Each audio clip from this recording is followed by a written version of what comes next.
Joel Embiid won the scoring title. Yeah. He's the first center to win it since Shaq. Yeah. So how big of a deal is this? All right, so I think it actually is a pretty big deal for a number of reasons. One is Embiid, he's not only the first center to win it since Shaq, but Embiid won it in the fewest minutes per game any scoring champ has ever had. So I've got the numbers in front of me, thanks to our guy Dusty. Embiid was 33.8 minutes per game. The only player to average 34 minutes per game and win the scoring title was Steph Curry last year.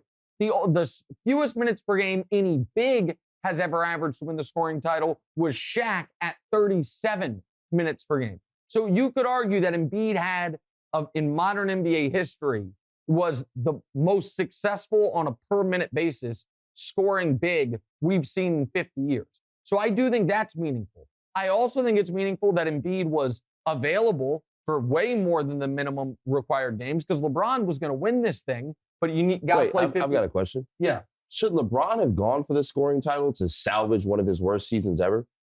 So that's actually an interesting question. I like that you kind of throw in your little LeBron needle, one of his worst seasons ever. Yeah, he just averaged 38 and 6. Just terrible LeBron year 19. And the next most points anyone's ever averaged in year 19 was 15, and LeBron averaged 30. However, this is one of those with the LeBron haters out there, the people that have LeBron James derangement syndrome, where it's a Calvin ball thing, where it's heads you lose, tails I win. No matter what LeBron did, they were going to kill him for it.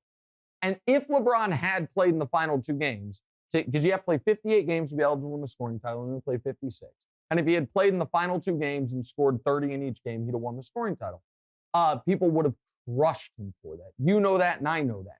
But what I am curious about is this.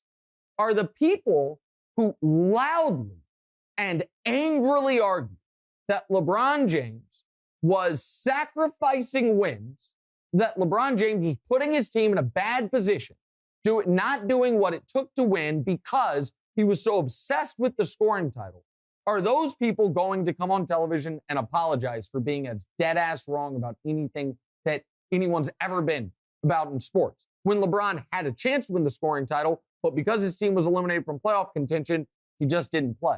Now, yes, of course, his ankle was hurt, but if they were in playoff contention, he would have played. And I had to listen for the last 2 months that LeBron cares more about the scoring title than about playoffs. And yet, once playoffs were out of the question and the scoring title was still there to be had, LeBron sat. Will those people apologize? No, of course they won't. Hey, thanks for watching. Hit the subscribe button to get more from the show and make sure to click the bell to get notified every time new content drops. Check out full episodes of What's Right wherever you get your podcasts, or just click the link in the description below.